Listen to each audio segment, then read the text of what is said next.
Well, the impeachment starts. Yes. And you actually boycotted your own impeachment. You called it a kangaroo court. And instead, you go on a media run. You go on Good Morning America and The View and so forth.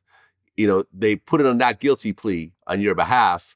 And then I think right around that time, your lead lawyer actually quits and said, I never require a client to do what I say, but I do require them to at least listen. Yeah, he was making deals with the legislative leaders down in Springfield behind my back, that lead lawyer. And what he did was really unethical because you got a client, and he called a big press conference and he bashed me and did what you just referred to. You know why he did that? It was because I appointed a United States senator. You see, he was making deals behind the scenes with the legislative leaders, and the deal was this. They offered me this deal.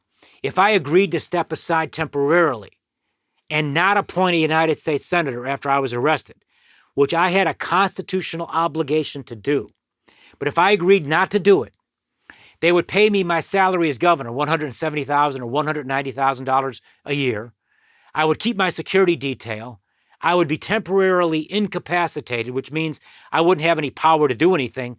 The lieutenant governor would be the acting governor. But I would keep my job and my money, the money at my salary. And then once I cleared my name, I could become governor again. This was the offer I was being offered by legislators who were sending emissaries to me, including lawmakers. If I did that and agreed to not pick a senator, I can get that deal.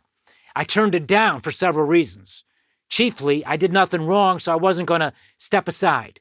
I was going to go down fighting, and I knew I was going down because when you are accused of something like that, and it's so big internationally, your political enemies, and I had a lot of them because I was a governor who did stuff for people. Your political enemies seized the opportunity to kill you and destroy you, which is what inevitably was going to happen, and I knew that. The prosecutors knew that. So I rejected that offer, and then I picked a senator, a guy by the name of Roland Burris. I'm the only governor in the post-Reconstruction era up to that time to appoint a black person to the United States Senate. I picked Roland Burris, the former Attorney General of Illinois, statewide elected official, well-respected, highly regarded. He was in his early 70s, and he had nothing to do with the circumstances surrounding my difficulties. But when I sent the senator, it was in response to a letter I received from every United States senator, every Democrat senator. Joe Biden signed it. Hillary Clinton signed it. Harry Reid, the Democratic leader, was on it. All of them. They said, any senator you send us, we're not taking, right? Well, that was their position.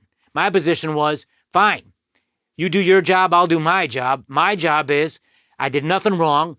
I was elected by the people of Illinois. Corrupt prosecutors are lying about me and trying to steal me from the people. I'm not giving in. I have an obligation for as long as I'm still governor, which I calculated was about 6 weeks, because procedurally they couldn't throw my ass out of office for 6 weeks or so. They had to go through some of the constitutional requirements for impeachment.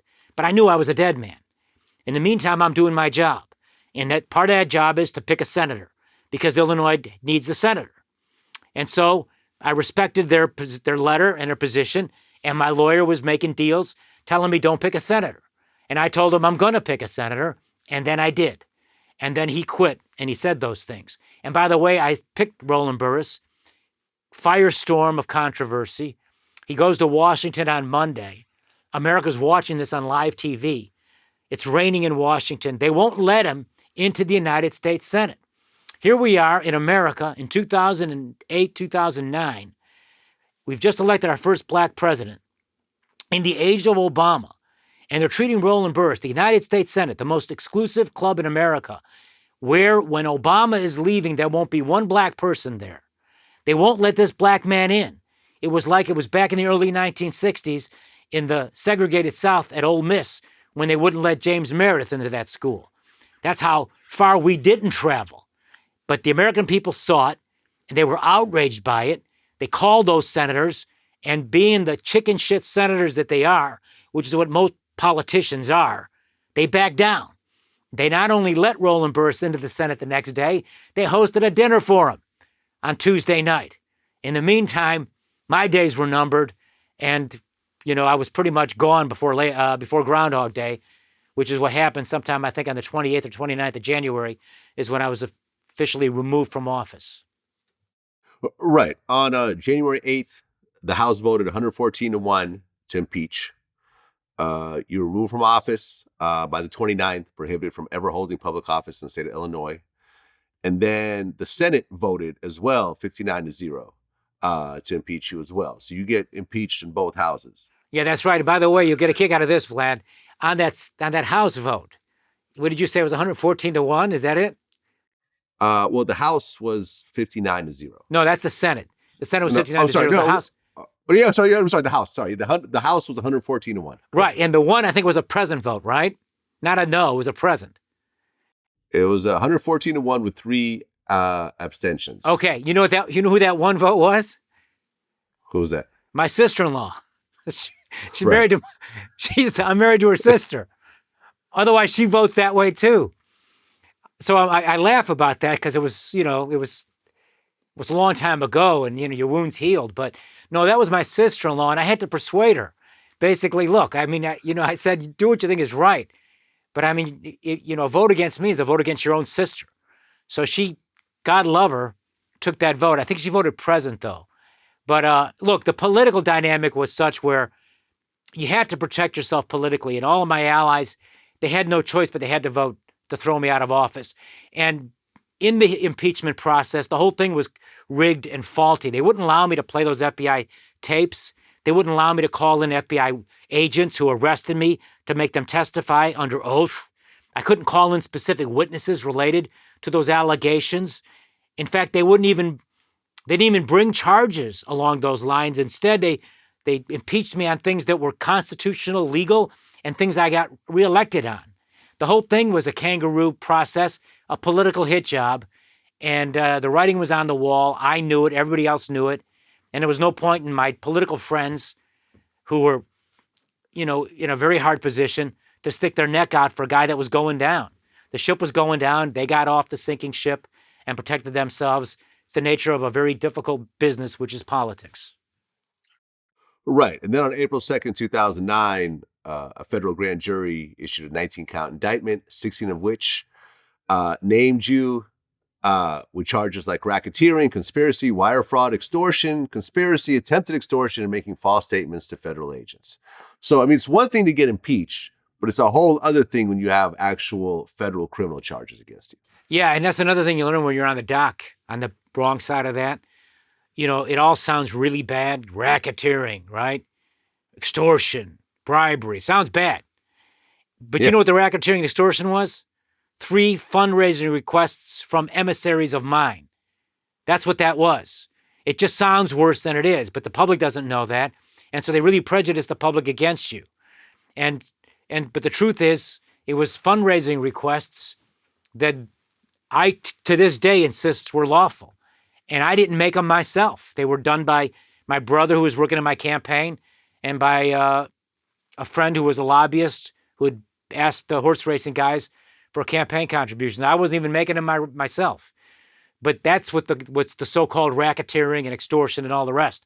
But I'll tell you what the real extortion was what those FBI agents and U.S. attorneys do when they shake down witnesses and threaten them with long prison sentences unless they sing or compose. And if they don't say what they want them to say, those guys are facing big-time jail time. And so they find certain people who did things that are wrong, and they threaten them with a long prison sentence and make them say certain things. And a case in point is someone who didn't do anything wrong, but he went to prison for 10 days, but he was rewarded with a short 10-day sentence if he agreed to a non-existent crime that he had conspired with me, my chief of staff, on selling the Senate seat, which they knew, he knew, we all knew was not a crime. So this guy got off easy, 10 days, if he just agreed to give in. And I ended up doing all that time in prison, 2,896 days, for something the appellate court ruled was not a crime. This guy made a practical decision, John Harris is his name, to protect himself. He's 3 young boys. He had to choose between his sons and the guy he worked for. He made the right call. He protected his family. He was rewarded with 10 days if he sang and composed along the lines of what these prosecutors wanted him to do. They're shakedown artists. He did that, and he got off very light. Having said that, for his family, he made the right decision.